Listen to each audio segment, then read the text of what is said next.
Well, I thought I'd have another go at this paint pouring malarkey. It has got to be easier than I'm making it, I'm sure. Thank you so much to everyone that sent me some really good comments on it. Hopefully, I'll get it right this time. If you want to see what a disaster I did the first time, I'll link that video at the end of this one and in the description below. So, let's get on. And I'm using these same canvases because I am not wasting another 3 canvases. But this time I'm going to mix it up slightly differently. I'm not going to use the Liquitex pouring medium because I think it's the wrong stuff for what I'm doing. It's probably brilliant.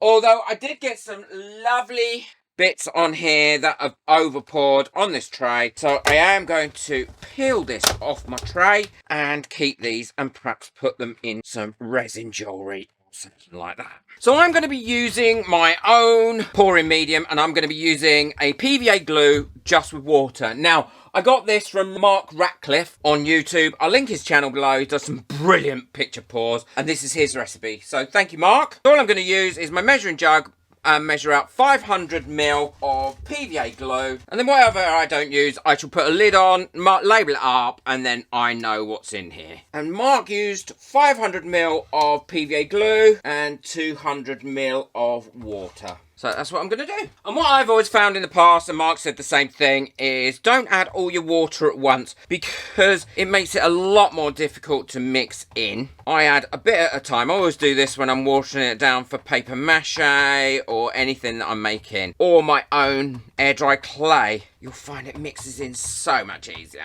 I'm hoping this is going to work because, to be honest, I was very disappointed.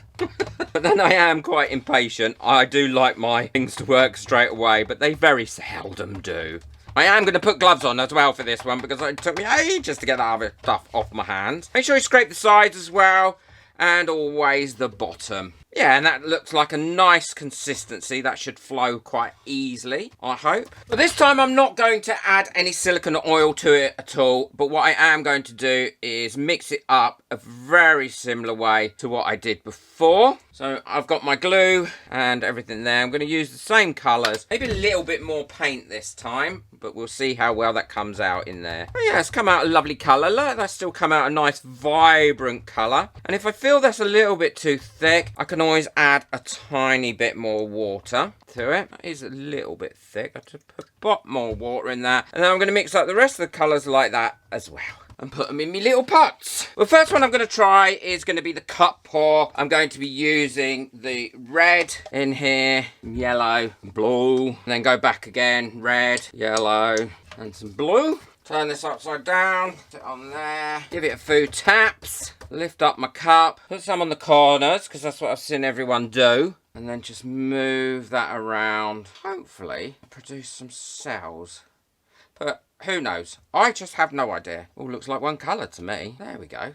And run a bit of heat over it. Well, we seem like we've got some cells coming on, but what I'm also going to do is rub some white over that using my spatula. I'm going to put some white on it, like this, and then softly run some white over that. Like that. Clean that off. Put a bit much on that one. And then we'll give that another burst of heat. Well, it's not gone as dimply this time. And it has got rid of the bubbles, that bit. Cells coming through now. Small ones, very small. It might be because I used a little bit too much water in the mix. Who knows? I think it's a case of trial or error. But we've definitely got some cells coming up, and that's definitely looking a bit prettier. Now, I'm going to move this. And this next one, I'm going to try and do just a swipe like I did before. I'm going to cover the canvas in white. Clean up my spatula. I'm going to burst some of those bubbles that I've put in it first. Honestly, newfound respect again for the people. And now what I'm going to do is put my black down, some blue on top of that, some yellow, some red. It all seems to be running off. And now I'm going to gently swipe that through.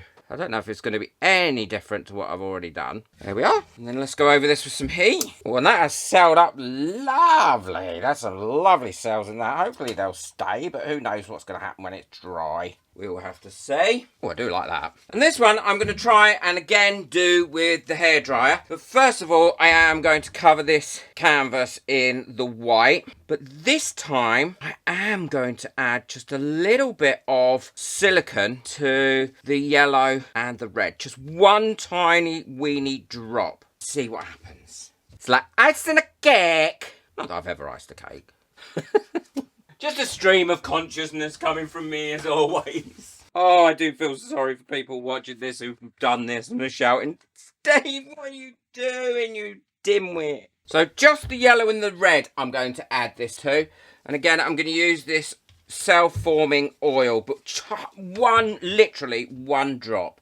There we go. There's one drop in that and one drop in that. I think I added too much before. Could give that a really good shake and then we can go ahead. Now, I'm not going to put any white on this one. All I'm doing is a random pattern through this middle. Bit of black on there as well. Too much black. I don't want too much black. Bit of blue, bit red, bit more yellow, bit more blue. Another streak of black and a bit more red. And let's see what'll happen.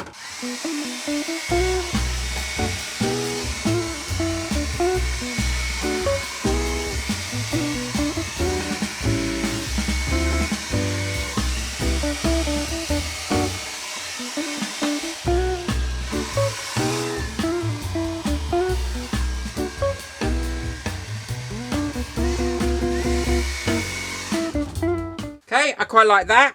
And now I'm just going to go over it with a torch, get rid of those bubbles, put them to one side, let them dry, and I'll show you what they're drying. Hopefully this has been more of a success than the last go. Oh, look at that silicone has definitely improved the cell making in that. Although, again, I've got dimples straight away. So obviously this isn't, well, it says this is the silicone for these.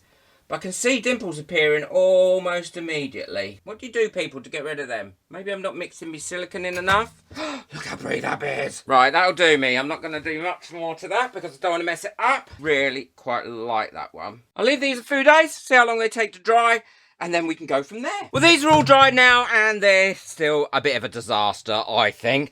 This one, which is the one that I put on the first one, I dropped something on it, I tried to pull it off, and it pulled all the paint covering off with it, and that's it. So that is exactly the same as what it looked like to start with. This was the one that had all those really beautiful white cells in, and they just disappeared. But I think it's because I put them on my floor in my studio to dry, and the floor isn't level, and I think they just kind of all run off. This one, I think, has come out quite pretty, but it still has one or two tiny little divots in, but they're nowhere near what they used to be before this dried. I didn't realise how much this actually flattened out once it dried. I don't mind that one, although it's not brilliant, is it? I've really enjoyed having a go, and I am going to keep persevering because I think that's really important. You know, you can't be good at something straight away, and I want to get decent at it, so I'm going to keep watching videos and keep trying as well. The trouble is, I want to use Floaterol, but it's so blimmin' expensive in the UK at the moment. From what I've seen, it's about £70 a litre, and I just can't afford that at the moment, which is a bit of a shame, because I'd love to try it with a Floaterol, or Floaterol, or however you say it. If you've got any tips and tricks,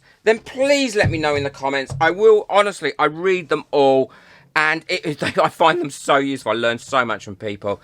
So let me know in the comments your tips and tricks or what you do. Click the like button if you've enjoyed this video.